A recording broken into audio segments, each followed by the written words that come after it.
और self study में सबसे इंपॉर्टेंट चीज होता है रिवीजन। जब बच्चे ने इस गलती को नहीं दोहराया, जब बोर्ड एग्जाम हुआ ना, तो उसके मार्क्स में लगभग 30% का हाइक हुआ। यानी समझ रहे हो, 30% में बढ़ जाना एक साथ बहुत ज्यादा मैटर। फिर है कि मोबाइल में समय बर्बाद होना, यह भी सबसे बड़ी समस्या है। हम सेल्फ स्टडी के लिए टाइम नहीं निकालेंगे, लेकिन मोबाइल चलाने के लिए टाइम निकाल सकते हैं।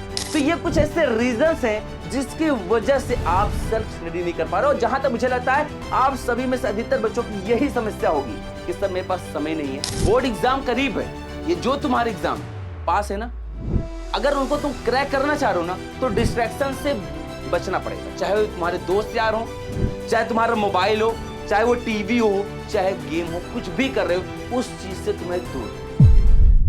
क्या तुम्हारे साथ भी समस्या है कि सर मुझे सेल्फ स्टडी का टाइम नहीं मिलता, मैं क्या करूं, शायद इसकी वजह से मेरा बोर्ड एग्जाम खराब हो सकता है, तो मुझे कुछ सॉल्यूशन बता दीजिए। और एक मेरा सबसे बड़ा प्रश्न है कि क्या मेरे लिए सेल्फ स्टडी इंपॉर्टेंट है या नहीं, क्या मुझे सेल्फ स्टडी करना चाहिए कि नहीं करना चाहिए। तो एक छोटा सा एग्जांपल दूंगा। आज से 2 साल पहले एक बच्चे ने अपना हाफ ईयरली का एग्जाम दिया। जब उसका रिजल्ट आया तो वो खुद शॉक रह गया कि भाई क्या है, मैं मेहनत तो कर रहा था यार, लगभग 5 से 6 घंटा भी पढ़ रहा था, लेकिन मेरा रिजल्ट इतना खराब क्यों है। तब उसको मैंने एक सजेशन दिया। मैंने कहा बेटा तुम सबसे बड़ी ये गलती कर रहे हो कि तुम सेल्फ स्टडी कर रहे हो, और सेल्फ स्टडी में सबसे इंपॉर्टेंट चीज होता है रिवीजन। जब बच्चे ने इस गलती को नहीं दोहराया, जब बोर्ड एग्जाम हुआ ना, तो उसके मार्क्स में लगभग 30% का हाइक मिला। यानी समझ रहे हो, 30% बढ़ जाना एक साथ बहुत ज्यादा मैटर करता है। तो आज हम यह बात करने वाले कि आखिर सेल्फ स्टडी इंपॉर्टेंट है या नहीं है, और अगर हम सेल्फ स्टडी करना चाहते हैं तो हम टाइम मैनेजमेंट कैसे करें, और हमारा टाइम वेस्ट कहां पर हो रहा है, हर एक चीज पे हम बात करने वाले हैं। तो पहले तो हम आप लोग का एक कॉमन जो डेली रूटीन है उस पर बात कर ले रहे हैं। तो सबसे है कि हमें 8 घंटे सोना पड़ता है, जैसे ये भाई हमारा ह्यूमन नेचर है, और ये हमें करना पड़ेगा क्योंकि हमें हेल्दी रहना है, तो हमें 8 घंटे सोना पड़ेगा।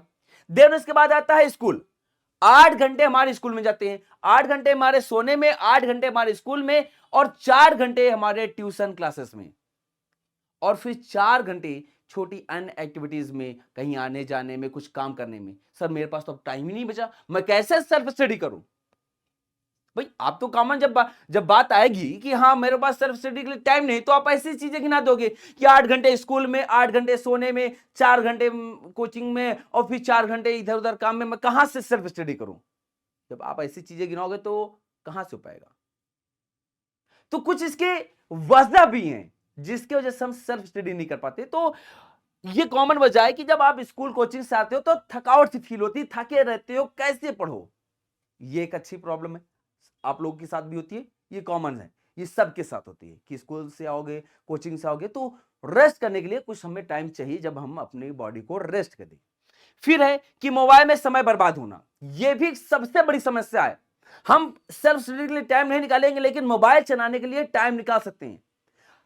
आपको लगेगा अरे मैं कितना चलाता हूं, 10 मिनट 15 मिनट, लेकिन अगर वही 10 मिनट 15 मिनट को हम जब जोड़ते जाएंगे तो 1 घंटा 1.5 घंटे भी बन जाएंगे।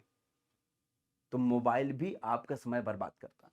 देन तय प्लान को ना करना, आपने डिसाइड किया कि आज मेरे को ये करना है, आज मैं 2 घंटे पढ़ूंगा, आज मैं ये काम करूंगा, या फिर मैं आज ऐसे करूंगा। यहां पर आपने डिसाइड किया कि मुझे इतने घंटे पढ़ना है, लेकिन उस तय काम को तुमने ना किया, जिससे आपको सेल्फ स्टडी में टाइम नहीं मिल पाएगा। देन पढ़ाई को लेकर अंदर से दबाव, यार भाई कैसे करूं, किताब खोलते हुए तुम्हें टेंशन हो, यार ये वाला सिलेबस तो यार मुझे पढ़ा नहीं, यार कल मैथ्स का भी लगा लेता हूं, स्कूल में भी यार है सिलेबस आगे चला जा रहा है, कैसे करूं। तो दुनिया भर की ऐसी समस्याएं तुम्हारे माइंड में आ जाएंगी कि यार इतना प्रेशर हो जाएगा, और एग्जाम बोर्ड एग्जाम करीब आ रहा है, डर भी लग रहा है, स्कूल का एग्जाम है उसमें डर लग रहा है, प्रैक्टिकल देना है उसका डर लग रहा है, और उस डर की वजह से आधा समय ऐसे ही तुम्हारा बर्बाद हो जा रहा है। तो ये कुछ ऐसे रीजंस हैं जिसकी वजह से आप सेल्फ स्टडी नहीं कर पा रहे हो। जहां तक मुझे लगता है आप सभी में से अधिकतर बच्चों की यही समस्या होगी कि सर मेरे पास समय नहीं है, और समय है तो मेरे पास ऐसी चीजों में समय चला जा रहा है, मैं कैसे अपने सेल्फ स्टडी के लिए टाइम निकालूं। बात क्लियर। और एक बात, अभी हम सारी चीजें करेंगे, नोट्स बनाना, यहां पर सबसे बड़ी समस्या। बहुत सारे ऐसे बच्चे होते हैं जो नोट्स बनाते रहते हैं, स्कूल की नोट्स बनाना, फिर कोचिंग की नोट्स बनाना। तो भाई क्यों, आज इसका भी मैं जवाब देने वाला हूं कि अगर आप सेल्फ स्टडी करना चाह रहे हो ना, तो ये काम तुम्हें नहीं करना पड़ेगा। इस बात का ध्यान रखना। तो भैया, यूटिलाइज स्कूल टाइम। आप कहोगे सर ये क्या है? अरे स्कूल जाते हो, अब 8 घंटे आप स्कूल में रहते हो। अब 8 घंटे में क्या पूरे पीरियड चलते हैं? कुछ ऐसे पीरियड्स होते हैं जो शायद खाली चले जाते हैं। अब कहेंगे बहुत सारे बच्चे कि सर मेरे यहाँ तो ऐसा नहीं होता। भाई ठीक है, तुम्हारे यहाँ नहीं होता, लेकिन बहुत सारे ऐसे बच्चे होते हैं जिनके यहाँ पर स्कूल के कुछ टाइम पीरियड्स खाली जाते हैं। उस टाइम में आप लोग वहीं पर बैठ करके, मैं नहीं करूंगी वहां पे कॉपी किताब ओपन करो याद करना शुरू करो, नहीं कर पाओगे, क्योंकि आसपास के बच्चे डिस्ट्रैक्शन करेंगे, आपको परेशान करेंगे, आपसे बात करने की कोशिश करेंगे, आप बात करना चाहेंगे। तो उस समय आप क्या करो, सिंपल अपनी नोट्स कंप्लीट करो। स्कूल की नोट्स स्कूल में ही बनाओ। एज अ बर्डन घर में दूसरे बच्चे की कॉपी लेकर ना हो कि पहले चैप्टर के नोट्स बनाना है, दूसरे चैप्टर के नोट्स बनाना है। अगर आप यही करोगे ना, तो फिर केवल नोट्स बनाते ही रह जाओगे, और वो नोट्स भी तुम बोर्ड एग्जाम टाइम ओपन करके भी नहीं देखोगे। और यही होता भी है। अपने बड़े भाई लोग से पूछना, वो शायद ही रेयर केस में होगा जो अपने उस पता नहीं स्कूल की नोट्स को तैयार किया है उसको बाद में पढ़ें। मैं बुराई नहीं कर रहा हूं, बट यही सबसे बड़ी कमी होती है। आप एक नोट्स बनाओ, वो भी प्रॉपर बनाओ, चाहे वो स्कूल की हो चाहे वो कोचिंग की हो, जिससे आप अच्छे से स्टडी करो, और उसे वहीं पर बनाओ जहां पर पढ़ रहे हो। अगर स्कूल में पढ़ रहे हो तो स्कूल टाइम में ही तुम्हारी नोट्स रेडी होनी चाहिए। अगर तुम कोचिंग में पढ़ रहे हो तो एट दैट टाइम आपकी नोट्स रेडी होनी चाहिए क्लास के साथ साथ। अगर ऐसा कर रहे हो तो आप बहुत ज्यादा समय बचा लोगे। नोट्स वाला टाइम आपके पास सेफ हो गया। फिर आगे हम बात करते हैं कि भैया रोज का अपना थोड़ा सा ना उसको प्रायोरिटी दो कि यार ये मेरा प्रायोरिटी टेबल है, आज से मैं इसके हिसाब से काम करूंगा। जरूर नहीं कि भाई बैठे आज मैं 5 घंटे का टाइम टेबल बना रहा हूं, आज मैं सारी रात जाग के पढ़ूंगा, मैं सोने का टाइम 4 घंटा कर दूंगा।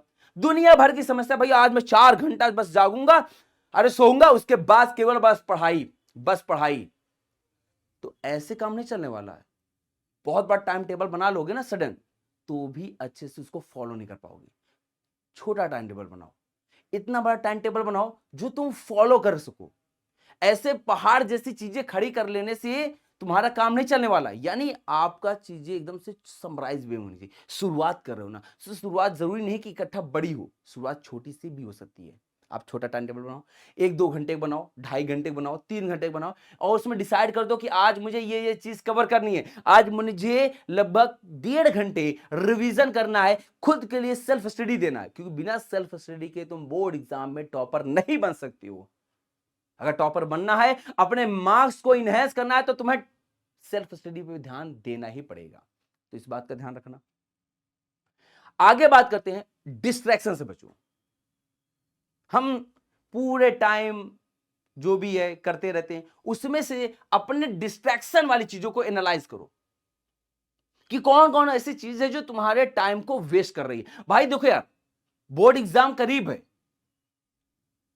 ये जो तुम्हारे एग्जाम है पास है ना, अगर उनको तुम क्रैक करना चाह रहे हो ना, तो डिस्ट्रैक्शन से बचना पड़ेगा। चाहे वो तुम्हारे दोस्त यार हो, चाहे तुम्हारा मोबाइल हो, चाहे वो टीवी हो, चाहे गेम हो, कुछ भी कर रहे हो, उस चीज से तुम्हें दूर रहो।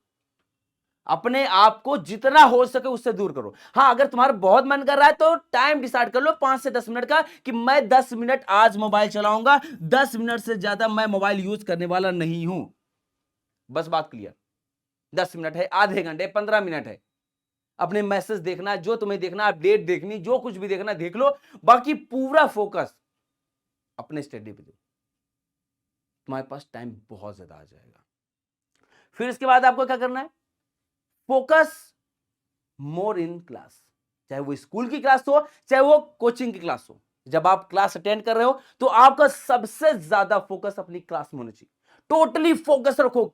जब टीचर पढ़ा रहा हो तो आपका टोटल फोकस इधर उधर कमेंट्स में ना होकर के, बातचीत में ना होकर के, केवल केवल क्लास में होना चाहिए। जब आप क्लास में एकदम से फोकस रखोगे तो वो चीज आपको बेहतरीन तरीके से समझ में आएगी। तो केवल आपको उसको एक बार रिवाइज करना पड़ेगा, बार बार उसको तैयार करने की जरूरत नहीं पड़ेगी। ये छोटी छोटी चीजें हैं। ऐसा नहीं है कि कोई सेल्फ स्टडी के लिए आपके लिए 24 घंटे का जो टाइम दिन होता है वो 24 घंटे की जगह 26 से 27 घंटे या फिर 30 घंटे हो जाएगा। जितना है उतना ही रहेगा। उसमें से आपको टाइम अपने लिए निकालना पड़ेगा। हर जगह छोटी छोटी चीजों से बच करके अपने टाइम को एक्स्ट्रा इकट्ठा करना पड़ेगा कि हाँ, आज मैंने इतनी सारी चीज़ों को अपने स्कूल में करके, कोचिंग में करके, ये टाइम मैंने निकाला है। अब इस टाइम को मैं सेल्फ स्टडी पे दूँगा, क्योंकि घर के कुछ काम ऐसे होते हैं जो तुम्हें करने ही चाहिए, करना ही पड़ेगा। तो इस बात का ध्यान रखना। तो आपको क्लास में पूरा फोकस बना के रखना है। और सबसे last, time block method. Time block method, इसमें आपको क्या करना है कि आपको एकदम से डिसाइड कर लेना है सिंपली कि आज मैं 2 घंटा या 1 घंटा, 1 से 2 घंटा आज मैं पढ़ूंगा, आज मैं सेल्फ स्टडी करूंगा, इसके अलावा मैं कुछ भी नहीं करने वाला। जो भी काम होगा, असाइनमेंट बनाना है, कोचिंग की नोट्स बनानी, स्कूल की नोट्स बनानी है, कोई होमवर्क करना है, सब साइड में केवल आपका जो पूरा फोकस होना चाहिए वो कि आज मैं 1.5 घंटे, 1 घंटे, 2 घंटे, जितना मेरे से हो पाएगा आज मैं सेल्फ स्टडी करूंगा। That's clear. जब आपका विजन क्लियर होगा, आपका पूरा माइंडसेट बन चुका होगा ना, तो डेफिनेटली आप डेली अपने लिए रिवीजन का टाइम निकाल पाओगे, आप खुद के लिए सेल्फ स्टडी का टाइम निकाल पाओगे। और जिस दिन से ऐसा कर लिए, डेफिनेटली मैं कह दे रहा हूं, तुम्हारे आगे कोई नहीं होगा। तो बस वक्त है, वक्त में ही साथ लग जाओ, सफलता तुम्हारे कदम चूमेगी। मिलते हैं नेक्स्ट वीडियो में।